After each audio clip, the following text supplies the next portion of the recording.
Assalamu alaikum. This is the lab of program fundamentals.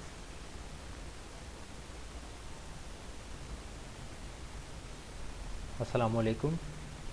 Okay Tayyab आपने join कर लिया है, बाकी भी ज्वाइन कर लें, फिर स्टार्ट करते हैं. जस्ट कम्युनिकेट टू अदर्स कि जल्दी ज्वाइन कर लें बिकॉज हमारे पास टाइम कुछ कम है और आज हमने क्विज़ भी लेना है.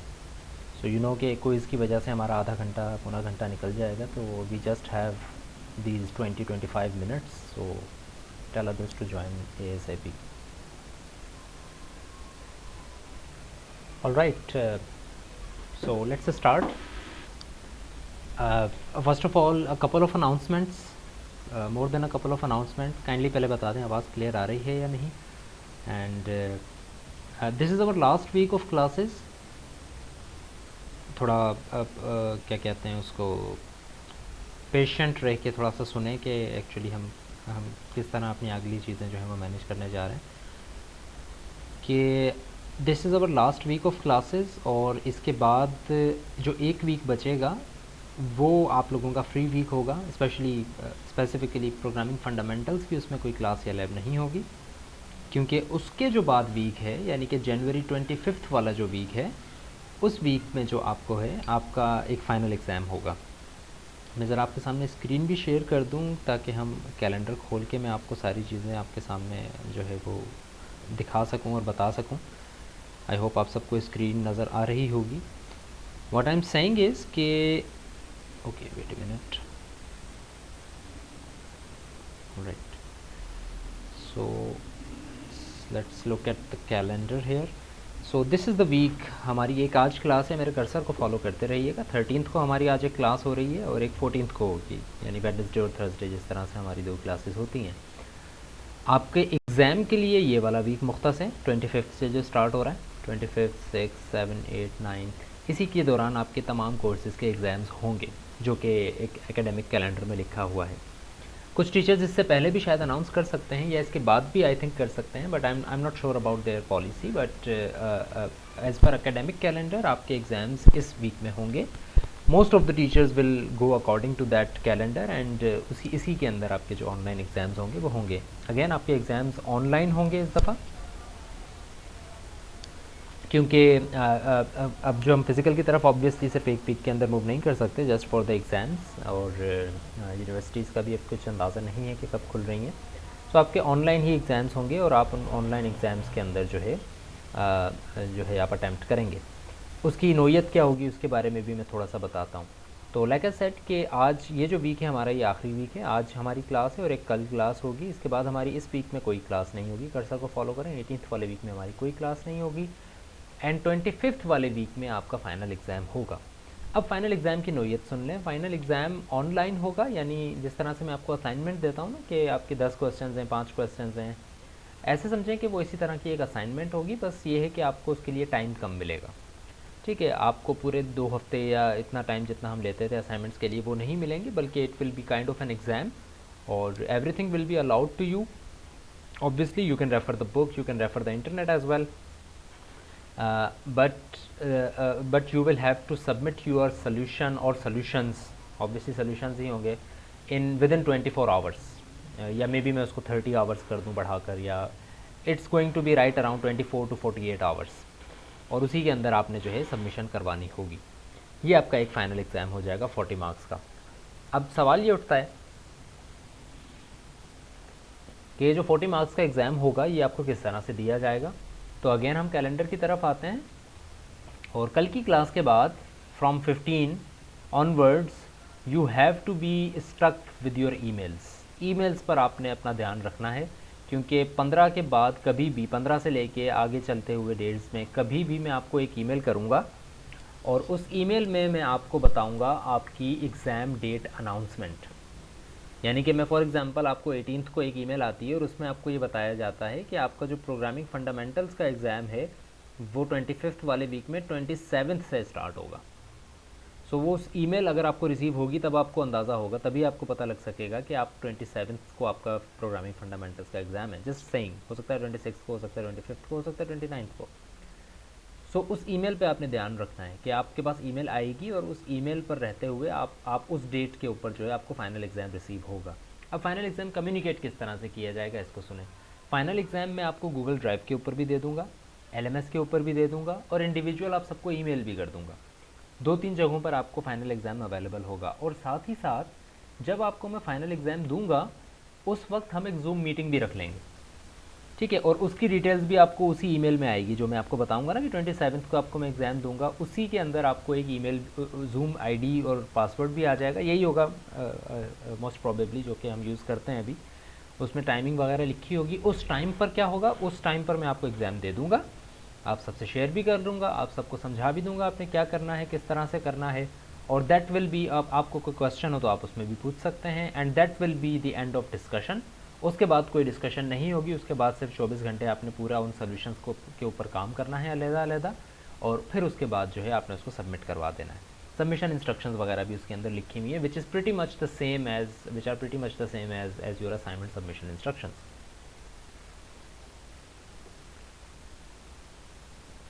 ऑलराइट, अभी तक कोई चीज़ समझ नहीं आ रही है तो वो मुझसे पूछ लें, कोई भी पूछ लें बेशक मुझसे। अच्छा, दूसरी बात ये है कि काइंडली इस बात पर आप लोग चूँकि नए हैं तो आप लोगों के साथ इस तरह का कुछ ऐसा होना नहीं चाहिए, बट फिर भी it's better to be cautious कि आपको जो ईमेल अगर रिसीव हुई है आप उसी बात पर यकीन करें। कोई दूसरा कोलीग आपका, कोई स्टूडेंट या कोई और यूनिवर्सिटी का टीचर या कोई और दूसरा स्टूडेंट अगर आपको ये कहता है कि नहीं ऐसा हो गया है, टीचर ने फॉर एग्जांपल डेट बढ़ा दी है एग्ज़ाम की, या एग्ज़ाम आज इस दिन नहीं होगा उस दिन होगा, don't pay heed to those instructions. आपको जो इंस्ट्रक्शंस मुझसे रिसीव हो रही हैं आप सिर्फ उन्हीं के ऊपर काम करेंगे। हाँ, ये बात है कि आपको अगर एक ईमेल रिसीव होती है तो you should be able to communicate that email with other students as well. बेशक उनको भी ईमेल आ गई हो लेकिन आपस में भी कम्युनिकेशन रखें। लेकिन अगर कोई इस तरह की आपको मशकूक बात लगे ना कि यार डेट कैसे बढ़ा दी सर ने तो कहा था नहीं बढ़ाएंगे, तो अगर ऐसा है तो आप मुझसे ईमेल करके पूछें। अगर आपको ईमेल रिसीव नहीं हुई है, अगर रिसीव हो गई है तो दैट्स ओके, अगर नहीं तो मुझसे ईमेल करके कंफर्म करेंगे सर ये एक स्नैपशॉट आपका आया है मेरा व्हाट्सएप के ऊपर कि आपने कहा है कि डेट बढ़ गई है, तो क्या ऐसा है वाकई या नहीं, आई विल कंफर्म यू, ठीक है। सो आप उस बात पर यकीन नहीं कीजिएगा। लेकिन आप सबको पता है कि हम ईमेल के ऊपर कम्युनिकेशन में हैं। सो इट्स वेरी गुड कि आप सब जो है वो मुझसे डायरेक्टली ईमेल को जो है वो रिसीव करें। तैयब आपकी ईमेल मैंने अपडेट कर दी थी I think, I am not sure, आपको अब भी ईमेल रिसीव नहीं हो रही क्या? काइंडली मुझे एक और ईमेल कर दें। मुझे याद है आपकी ईमेल में एक दफ़ा कर चुका हूँ अपडेट, आई थिंक 2-3 हफ्ते पहले की बात है, 2-3 नहीं, आई थिंक 1-1.5 महीने पहले की बात है। तो आपकी मैंने ईमेल अपडेट कर दी थी, बट अगेन मुझे दोबारा ईमेल कर दें कि sir this is my new email address, आप इसके ऊपर कम्युनिकेशन करें, ठीक है। तो जब मैं आपको फाइनल एग्ज़ाम दे रहा हूँ ना, जब मैं आपको क्या कहते हैं डेट बताऊँगा कि कब हमारा फाइनल एग्ज़ाम है, तो उस वक्त भी आपको कंफर्मेशन हो जाएगी, आपको वो अगर ईमेल आ जाती है तो दैट्स ओके, ठीक है। अदरवाइज इट्स नॉट लाइक कि आपकी ज़िम्मेदारी है, ये हर एक स्टूडेंट की ज़िम्मेदारी है। जिसको भी एक ईमेल मिलती है आप अपने कोलीग से रब्ते में रहें और उनको बताएंगे यार ईमेल आ गई है चेक कर लो, या ईमेल आ गई है ये चीज़ें हैं तो ये नोट कर लें, ठीक है। सो आई डोंट थिंक कि अब कोई क्वेश्चन इस तरह का होना चाहिए। अगर कोई अब भी कन्फ्यूजन है तो मुझसे पूछें। Now coming back to our course, और हमने ये देखा कि हमने तकरीबन जितनी आउटलाइन बनाई थी कोर्स की, डिस्पाइट ऑल द हर्डल्स, हम उन सब को तकरीबन कवर कर चुके हैं। इन माई पॉइंट ऑफ व्यू हम कवर कर चुके हैं। आई एम नॉट श्योर कि आप लोगों ने उसके ऊपर कितनी ज़्यादा प्रैक्टिस की है। ऑब्वियसली हम इन 1.5 घंटों के अंदर, और वो भी ऑनलाइन में, हर किसी को चेक नहीं कर सकता किसकी प्रोग्रामिंग स्किल्स कितने अच्छे हैं, but it should be your responsibility to be assure कि न सिर्फ आपको वो चीज़ें आती हैं जो कि मैंने पढ़ाई हैं, बल्कि उन पर आपको हैंड्स ऑन प्रैक्टिस भी है, तो वो काम आपने लाजमी करना है। क्योंकि और दूसरी बात ये कि this is because your first semester. I don't know आप किस बैकग्राउंड से आए हैं, कॉलेजेस के कुछ अलग माहौल होते हैं, हो सकता है कि किसी आप ऐसी जगह से पढ़कर आए हों जहाँ पर हो सकता है कि कुछ थोड़े से क्या कहते हैं उनको, नॉर्म्स वगैरह डिफरेंट हों। यूनिवर्सिटी के नॉर्म्स का भी आपको अंदाज़ा हो जाएगा 1-2 सेमेस्टर्स के अंदर, बट इन माय ओपिनियन हमेशा अपनी इंटेग्रिटी को बरकरार रखें। बेशक आप पर देखने वाला टीचर इस दफ़ा नहीं होगा, आप पे कोई इन्विजिलेशन नहीं हो रही होगी या इस तरह की चीज़ नहीं होगी, but don't compromise on your integrity. आप अपनी जो जिसको कहते हैं कि एक सेल्फ़ रिस्पेक्ट है उसको बरकरार रखें, इल्लीगल काम ना करें, चीटिंग वगैरह ना करें, किसी दूसरे के काम को लेकर और उसको अपने नाम से पब्लिश ना करें, सबमिट ना करवाएं। इस तरह की जो चीज़ें हैं वो अभी से अगर आप आदत बनाएंगे ना अपने अंदर, तो it would be very beneficial for you throughout your degree and throughout your life as well. वरना अगर अभी से आपको आदत लग गई ना दूसरों के कोड लेकर और उसको थोड़ा सा सही करके और सबमिट करवाने की, तो फिर आइंदा आप पूरी डिग्री भी निकाल जाओगे लेकिन आपने सीखा कुछ भी नहीं होगा, और अल्टीमेटली 4 साल बाद फिर आप टीचर्स को ब्लेम कर रहे होगे कि यार टीचर ने कुछ नहीं करवाया, यूनिवर्सिटी ने कुछ नहीं पढ़ाया। So it's your responsibility, specially in these circumstances, जब आपके ऊपर कोई देखने वाला, कोई इन्वेजिलेटर, कोई एग्ज़ाम्स के ऊपर सख्तियाँ वगैरह नहीं हैं, तो इट्स योर रिस्पॉन्सिबिलिटी कि आप अपनी इंटेग्रिटी को बरकरार रखें और जो आपको इंस्ट्रक्शंस दी गई हैं आप उनके मुताबिक चलें, लेकिन साथ साथ ये भी देखें कि आपके मोरल जो हैं वो उसी तरह, आपके मॉरल्स जो हैं वो उसी तरह बरकरार रहें। कोई ऐसी चीज़ ना करें कि यार टीचर तो नहीं देख रहा ना तो हम ये काम कर लेते हैं, टीचर नहीं देख रहा हम फ़लाँ चीज़ ये उठा लेते हैं। ठीक है, I will try my best कि मैं भी सारे क्वेश्चंस जो हैं वो इस तरह से डिज़ाइन करूँ कि वो आपको कहीं ना मिल सकें, यानी कि मैं अपनी भी थोड़ी मेहनत करूँगा ऑब्वियसली, ताकि आपको एक नई चीज़ मिले सीखने को, आप नया काम करें कोई। But obviously because this is a fundamental course, तो बहुत सारी चीज़ें ऐसी होंगी, ऑलमोस्ट तकरीबन सारी चीज़ें ऐसी होंगी जिनके सोल्यूशंस आपको इंटरनेट पर मिल जाएंगे। But if you want challenge your self, आपने कुछ नहीं सीखा फिर इस कोर्स में, आप पास हो जाएंगे लेकिन आप कुछ सीखेंगे नहीं। ठीक है, और इट्स बेटर कि आप या तो एक कम ग्रेड लेकर चले जाएं अगली क्लासेस में, लेकिन it's better than that embarrassment कि जब आपसे कोई पूछे कि आपका ग्रेड क्या है और आप कहें कि मेरा ए ग्रेड है, और फिर जब आपसे वो पूछें कि यार अच्छा डी रेफरेंस ऑपरेटर क्या होता है, तो आपको ये नहीं पता। So this is a very humiliating thing for you, for everyone. So उससे बचने के लिए इट्स बेटर कि आप सी ग्रेड लें, बी ग्रेड लें, यानी जितना आपको आता है आप उतना ऑनेस्ट ग्रेड लें, रादर देन कि आप एक अच्छे ग्रेड की तरफ चले जाएं चीटिंग करके और एक्चुअली आपको आता कुछ ना हो। ठीक है, I think you get my point कि what I am trying to tell you, and I hope कि it will be a very productive exam, because this is your first exam. It's going to have some of the problems as well obviously, but I'm sure that you will give it 100% of from you, जितना भी आपका 100% है। I'm not saying कि 100% of the course, I'm saying your 100%, अपना 100% दें, जितना आप मेहनत कर सकते हो ना उतना मेहनत करें। push your limits, if you won't push your limits you will stay in your limits, आप अपनी लिमिट में ही रहेंगे फिर। बट अगर आपने अपनी लिमिट में ही रहना है, वही एक चार दीवारी के अंदर आपने अपनी ज़िंदगी गुजारनी है और अपने दिमाग को उसी चार दीवारी के अंदर कैद करके रखना है, सो ऑब्वियसली आप आगे नहीं बढ़ सकेंगे। आगे बढ़ने के लिए you have to push your limits. I am not saying go out of your limits, push your limits. अगर आपको लगता है ना कि यार ये चीज़ समझ नहीं आ रही मुझे, यार छोड़ो, बहुत बहुत कॉम्प्लिकेटेड हो रहा है, नो, छोड़े नहीं उसको। बेशक आपको लगता है आपको समझ नहीं आएगी, आप उस पर 10 मिनट और लगाएं, ये ना समझें कि वो टाइम ज़ाया हो रहा है। पुश करें, एक दिन आप 10 मिनट पुश करेंगे, अगले दिन 15 मिनट पुश करेंगे, अगले दिन 20 मिनट पुश करेंगे, और एक दिन ऐसा आएगा एक हफ्ते के अंदर अंदर ही आपको वो चीज़ थोड़ी बहुत समझ में आने लग जाएगी कि अच्छा ये चीज़ ये थी। ठीक है, और हो सकता है कुछ स्टूडेंट्स ऐसे हैं जो कि उस चीज़ को देखें और उनको 10 मिनट के अंदर अंदर ही वो चीज़ समझ आ जाए, उनको अपनी लिमिट्स पुश करने की ज़रूरत ही ना पड़े। सो रिकग्नाइज योर लिमिट्स, आपकी लिमिट्स क्या हैं उनको पुश करें, हल्का हल्का पुश करते जाएँ ताकि आप अपना 100% दे सकें। अदरवाइज़ आप अपना वही 40% दे रहे होंगे और उसके बाद जो है वो आप कोई नई चीज़ नहीं सीख पाएंगे। So if you have any question, any query, please ask me, we still have 10 minutes. मैंने आज का सेशन सिर्फ इसीलिए रखा था, हमने एक्चुअली क्विज़ की तरफ जाना है, लेकिन हम इन चीज़ों के ऊपर बातें करेंगे क्योंकि नेक्स्ट जो हमारी क्लास है कल की, उसके अंदर हम सारे कोर्स का रिव्यू करेंगे, एक दफ़ा पूरे कोर्स का हम रिव्यू करेंगे इंशाल्लाह। एक एक चीज़ को हम दोबारा समझने की कोशिश करेंगे पूरे 1.5 घंटे के अंदर। और इट्स वेरी बेटर कि आप आज के क्विज़ के बाद जो जो आपकी वीकनेसेस हैं उन सब को लिस्ट आउट करें और उन सब के ऊपर आज की रात भी लगाएं, कल का दिन भी लगाएं कि आप जितना हो सकता है उन चीज़ों के ऊपर सीखें, अपनी वीकनेसेस के ऊपर। और कुछ अगर चीज़ नहीं समझ में आती है तो उसको लिख लें, कल की क्लास में आप मुझसे पूछेंगे सर ये पॉइंट मुझे नहीं समझ आया, ये बताएं। काइंडली टॉपिक ना पूछें पूरा का पूरा, मेरी कोशिश होगी मैं हर टॉपिक को थोड़ा थोड़ा बता दूं, लेकिन अगर आप कल आकर ये कहेंगे कि सर पॉइंटर समझ नहीं आया, दोबारा समझाएं, तो I will not have any other choice to say no, because pointers आपने देखा कि इतना लंबा टॉपिक है, हमें 2 वीक्स हो गए हैं पॉइंटर्स के ऊपर चल रहे हैं। बट अगर आप ये कहेंगे टॉपिक पूरा पढ़ा दें तो ऑब्वियसली वो मुमकिन नहीं है। हाँ ये है कि आप पूरी अपनी चीज़ देख कर आएँ, एग्जैक्टली समझें और अपनी वीकनेस को आइडेंटिफाई करके आएँ कि यार ये बात मुझे कन्फ्यूज़ कर रही है, M% क्यों आ जाता है यहाँ पर, ये बात मुझे समझ नहीं है, ये आप पूछें। आप कल आके ये पूछेंगे सर ये M% यहाँ पर क्यों आता है, यहाँ पर तो स्टैटिक आना चाहिए, तो इसमें ये चीज़ समझ नहीं आएगी, मैं वो आपको समझा सकता हूँ। ठीक है, सो इट्स नॉट लाइक कि आप लोगों को कुछ नहीं आता है, क्योंकि मैंने काफ़ी ये देखा है जब से आप फिज़िकल क्लासेस हमारी जो हुई थी, मैंने ये देखा था आप लोग काफ़ी डीमोटिवेटेड से थे। आप लोगों को जिसको थोड़ा बहुत अंदाज़ा था उसको समझ आ रही थी चीज़ें, लेकिन जिसको थोड़ा बहुत भी अंदाज़ा नहीं था, ही और शी वाज वेरी डीमोटिवेटेड के आगे कैसे चलेंगे। उसमें कुछ कुछ किरदार मेरा भी ऑब्वियसली, मैं आपको बार बार ये बोलता हुआ आया हूँ, विच आई एम नॉट रिग्रेटिंग, कि आपने अपनी लिमिट्स को पुश करना है। आप अगर ये नहीं करेंगे तो अगली चीज़ें आपको समझ में नहीं आएंगी। ये मेरा जुमला हर दफ़ा आपने सुना होगा, आपने अगर ये नहीं किया तो अगली चीज़ें समझ नहीं आएंगी। और ऐसा हुआ होगा, आपने देखा होगा कि कुछ चीज़ जिसको आपने स्किप कर दिया वो आगे चलकर आपको थोड़ा सा बग कर रही होगी। ठीक है, सो अगेन उन चीज़ों को देखें जाकर। ठीक है, आज की रात कल का दिन पूरा पूरा लगाएं और पूरा प्रोग्रामिंग फंडामेंटल्स को दे दें आज और कल का दिन। ठीक है, अभी कोई एग्ज़ाम नहीं है और अगला पूरा पूरा वीक आपका सब एग्ज़ाम्स के लिए तैयारी का एक ज़रिया है। लेकिन आज पूरी रात पूरा दिन प्रोग्रामिंग फंडामेंटल्स के हज़ारों क्वेश्चंस उठाकर सॉल्व करने की कोशिश करें, ताकि कल आप ऐसे ऐसे क्वेश्चंस मेरे ऊपर फेंकें जिनका हो सकता है सवाल जवाब मुझे भी ना पता। ठीक है, and I would be very happy for you कि आप इस तरह के क्वेश्चंस भी मेरे पास लाएं, जिससे हम दोनों मिलकर कुछ ना कुछ सीख सकते हैं।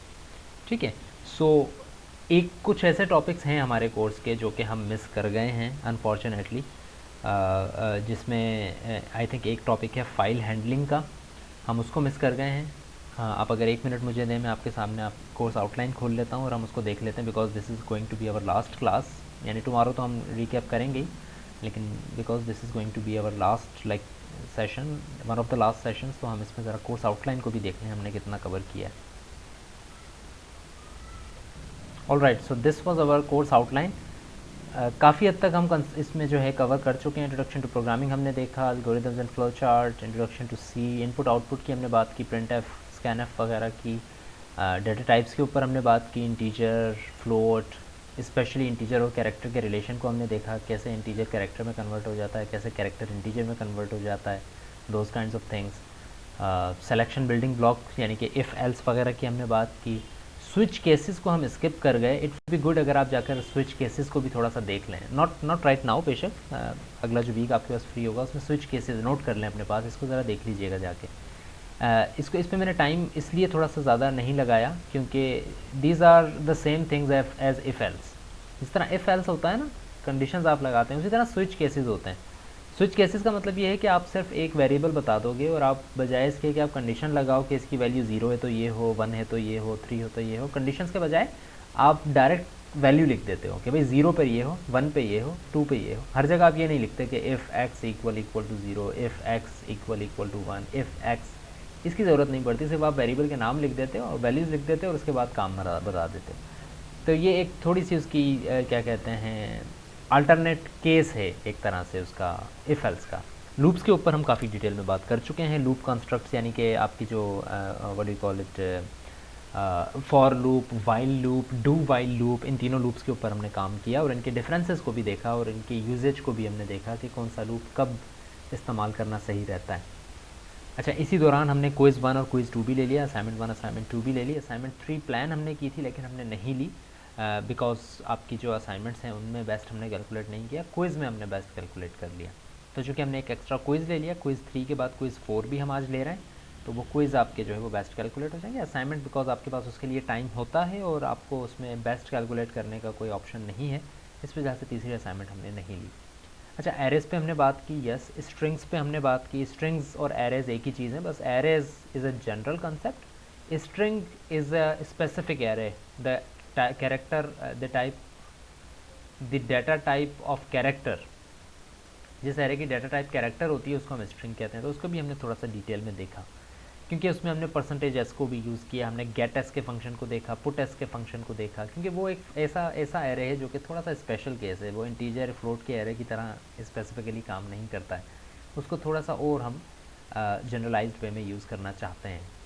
अच्छा, 2D एरेज़ की हमने बात की, हमने कहा एक टेबल अगर बन जाता है तो उसमें 0 0 0 1 0 2 एक इंडेक्स नंबर के ऊपर पूरा एरे होता है। ARR0 के ऊपर पूरा एरे है। ARR0 एक वेरिएबल नहीं होता, पूरा एरे होता है। ARR0 के बाद ARR00 होता है, ARR01 होता है, ARR02 होता है एंड सो ऑन। उसमें रोज़ और कॉलम नंबर्स पे हमने बात की। अच्छा, फंक्शंस की हम बात कर रहे थे अभी तकरीबन 2-3 वीक्स पहले फंक्शंस हमने स्टार्ट किया। हमने कहा प्रोटोटाइप क्या होता है, फंक्शंस क्या होते हैं, उनकी इनपुट होती है, फंक्शन रिटर्न एक वैल्यू कर सकता है, थिंग्स लाइक दैट। इस टॉपिक को हम स्किप कर गए। Again I would be very happy अगर आप इसको जाकर देख सकें आइंदा वीक के अंदर, but it's not necessary, but it's okay अगर आप देख लेंगे, और it would be very good अगर आप नेक्स्ट कोर्स में जाने से पहले इसको देख लेंगे। नेक्स्ट प्रोग्रामिंग के कोर्स में जाने से पहले अगर आप देख लेंगे तो it would be very beneficial for you in the next course. String parsing को हम स्किप कर चुके हैं, it's not a very necessary topic, it's an special topic जो कि आगे के कोर्स में भी आप पढ़ सकते हैं, और ऐसी चीज़ भी और इसको आप इंडिपेंडेंटली अगर पढ़ना चाहें तो भी आप पढ़ सकते हैं स्ट्रिंग पार्सिंग को। फिर हम टाइम लगा रहे थे अभी पॉइंटर्स एंड रेफरेंसिंग के ऊपर, और हमने ये देखा कि पॉइंटर्स और रेफरेंसिंग को यूज़ करते हुए ना सिर्फ आप पॉइंटर्स बना सकते हैं और उसके अंदर एड्रेसेस स्टोर कर सकते हैं, बट सिमिलरली आप उन एड्रेसेस को भेज भी सकते हैं दूसरे फंक्शंस में, और एक्चुअल वैल्यू वेरिएबल की वैल्यू को मैनिपुलेट कर सकते हैं फ्रॉम अनदर फंक्शन। हमने ये देखा आप एरे को भी पास कर सकते हैं in a function argument by using pointers, because हमने ये देखा कि एक एरे का नाम is basically a pointer which holds the address of the first element of the array. ठीक है, सो ये बातें भी हमने की हैं। तो नेक्स्ट वीक जो हमारा होगा, नेक्स्ट क्लास यानी कि हमारी जो होगी कल, उसमें हम थोड़ा सा रिव्यू कर लेंगे इन तमाम चीज़ों को। आज मैं आप सबको थोड़ा सा और टाइम दे देता हूँ फॉर द क्विज़। क्लास को अभी हम फिनिश कर रहे हैं। आपका क्विज़ है पॉइंटर्स एंड रेफरेंसिंग और फंक्शंस में से। फंक्शंस के शायद 1-2 क्वेश्चंस हैं, पॉइंटर्स और रेफरेंसिंग के ऊपर जो हमने काम किया था वो ज़्यादा है, तो आप ज़रा उनकी वीडियोस भी देख लें, थोड़े क्वेश्चंस उनके देख लें, थोड़े कोड्स वगैरह उनके देख लें आइंदा 15 मिनट के अंदर। और फिर 5 अगर कंफर्म कर दें मुझे काइंडली कोई student, it would be very good, ताकि मुझे बाद में कोई इशू ना हो आप लोगों को, कि आपका क्विज़ 5:45 पे स्टार्ट होगा, 6:15 पे ख़त्म होगा। We will not rejoin the class is going to end now. 5:45 से लेकर 6:15 तक आई थिंक आपका क्विज़ ओपन है। Is that right? ज़रा LMS पर चेक करके मुझे ओके कर दें। And that's about it. If you have any question and query, I'm still here for a couple of minutes. Please ask me, otherwise the class is dismissed. Thank you very much. See you tomorrow, inshallah.